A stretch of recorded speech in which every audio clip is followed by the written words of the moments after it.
Assalamualaikum dan apa khabar semua, everyone daripada Motorcar, dan ini adalah crossover entry level paling kecil daripada Mercedes-Benz, iaitu GLA 200. Segalanya tentang crossover ini ada dalam video ni.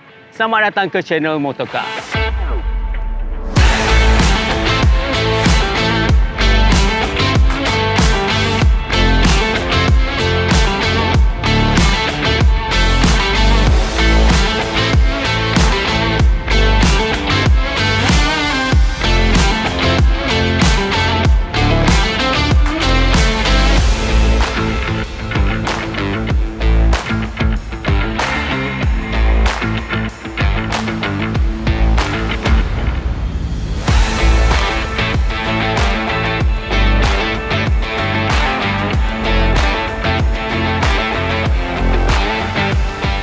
Ini adalah GLA 200 versi facelift yang dilancarkan pada awal tahun ini. Sebenarnya ada sedikit perubahan untuk versi facelift ni, terutama sekali pada bahagian lampu, kerana menggunakan lampu LED reflector. Grill pun sebenarnya sudah berbeza. Sebelum ini grill datangkan dengan bintang-bintang ataupun diamond-diamond. Sekarang sudah tidak lagi, kerana didatangkan dengan bilah-bilah yang menegak macam ni. Pada bahagian bawah datang dengan bumper yang baru dengan kemasan warna krom, dan pada bahagian bawah ni ada kemasan warna kelabu gelap. So ini adalah perubahan pada bahagian hadapan. Kalau kita lihat pada bahagian tepi, dia menggunakan rim 18 inci dengan rekaan baru dengan menggunakan tayar Continental. Pada bahagian tepi ni datang kemasan warna silver pada bisikan pintu, dan selain didatangkan roof rail yang warna silver macam ni. So dia membuatkan karakter GLA 200 ini nampak lebih gah. Bahagian belakang, yes, kendaraan ini masih lagi sama kerana seperti yang model sebelum ni, tetapi didatangkan dengan lampu LED dengan corak grafik yang berbeza pada bahagian dalam ini. Bumper pun sama. Pada bahagian bawah ni datang dengan kemasan krom, ada dua lubang, tapi ini bukan lubang exhaust, ini adalah semata-matanya hiasan saja. Exhaust dia ada terletak pada bawah sini.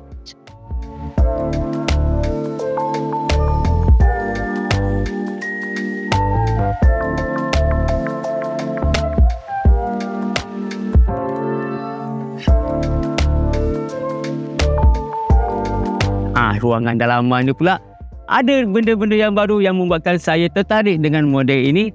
First, saya suka dengan kemasan-kemasan dengan corak-corak logo Mercedes-Benz yang kecil-kecil ni. Diorang sambung-sambung yang kecil-kecil ni menjadikan corak yang cantik. Dari segi material, yes, semua material yang ada pada Mercedes-Benz ni menggunakan barang-barang berkualiti.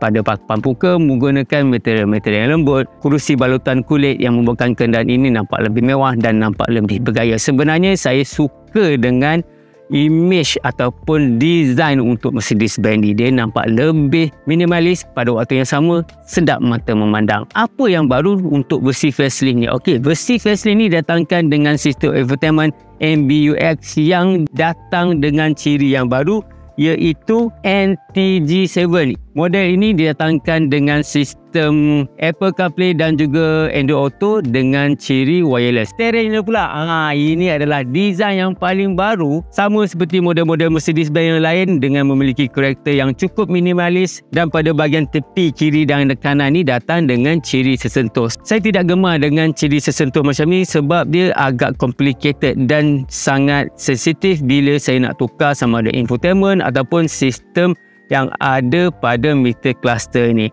Konsol tengah ni, sebenarnya saya suka sebab Mercedes ni dia lebih suka kepada minimalis. Bila kita nak guna cup holder, kita just tolak je, ada dua cup holder, dan juga ada pengecas tanpa wire secara wireless, dan kat sini juga ada slot USB Type-C. Pada bahagian tengah ni, okey, sedikit kekurangan sebenarnya daripada model sebelum ini, kerana dekat sini tidak mempunyai mousepad, tapi ditambah dengan tempat simpanan yang agak cetek bagi saya. Tetapi saya rasa benda ni kurang praktikal, sebabnya iPhone 14 Pro saya pun tak boleh muat. Selain pada itu, ambient lights untuk Mercedes-Benz GLA 200 ni memang best. Kalau nak tukar dia, just tekan setting ni, nampak light macam ni. So dekat ambient light ni ada macam-macam color, ada 64 color yang kita boleh pilih. Ada juga mode pemanduan, itu dia panggil dynamic, yang mana mempunyai mode comfort, eco, sport dan juga individual. Tempat duduk belakang memang saya tidak boleh katakan tak best. Sebabnya tempat duduk ni memang selesa dengan keluasan kelegaan ruang kaki yang cukup luas. Kepala pun yang cukup, yang macam ni, agak tinggi macam ni. Jadi bila kita duduk dalam Jetley 200 ni, kita tak rasa sempit. Memang selesa habis. Kes, semalam saya dah bawa anak saya 4 orang. Muat. Memang muat. Cuma ada sedikit kelemahan pada model crossover ini sebab dia tidak mempunyai armrest dan juga sistem penyaman udara untuk bahagian belakang. Cuma ada 2 slot USB Type-C saja. Tapi bagi saya, bila saya duduk sekarang ni dengan cuaca panas ni, aircon pada bahagian depan masih lagi boleh terasa. Okeylah, not bad walaupun tak ada sistem penyaman udara untuk tempat duduk belakang. Aircon bahagian hadapan tu memang cukup kuat untuk sejukkan saya pada bahagian belakang ni.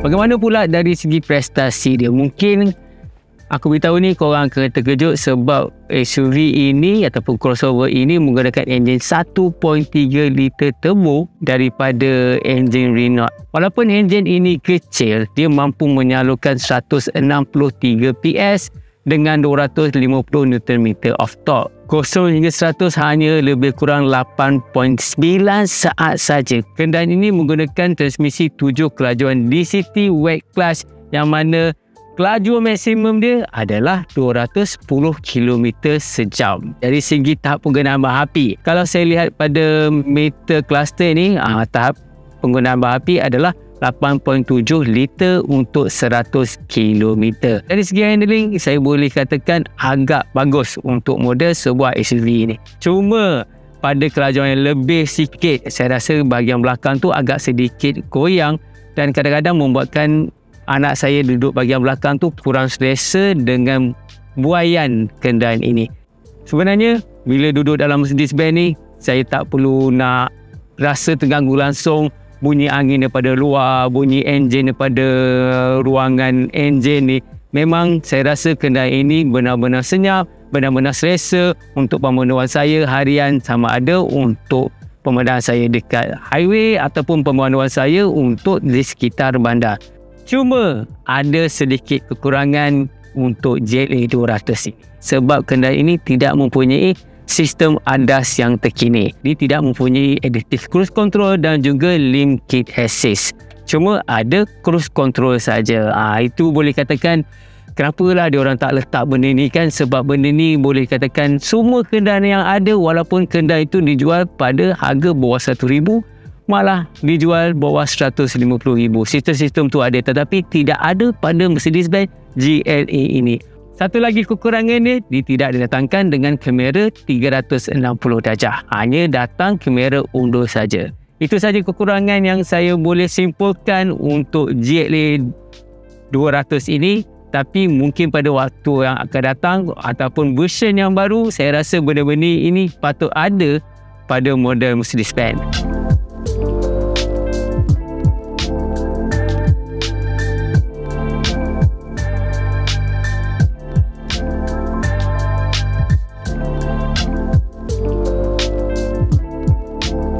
Dan ini adalah peluang korang untuk memiliki sebuah SUV entry level dengan harga yang kompetitif. Harga dia tidak terlalu mahal untuk jenama Mercedes-Benz ini kerana dijual bermula RM258,888 dan ditawarkan 7 tahun waranti tanpa had perbatuan. Mungkin ada setengah di luar sana akan kata mahal, tapi korang kena faham ini adalah jenama Mercedes-Benz, bukan jenama biasa-biasa. Kerana dia menerapkan kualiti yang premium dan juga brandnya sendiri yang membuatkan korang akan rasa lebih satu level ke atas bila korang memandu SUV ini. So, apa pandangan korang tentang crossover ataupun SUV Mercedes-Benz GLA 200 versi facelift ni? Jangan lupa komen di bawah setuju atau tak dengan pandangan saya ini. Assalamualaikum. Terima kasih kerana menonton Motorcar.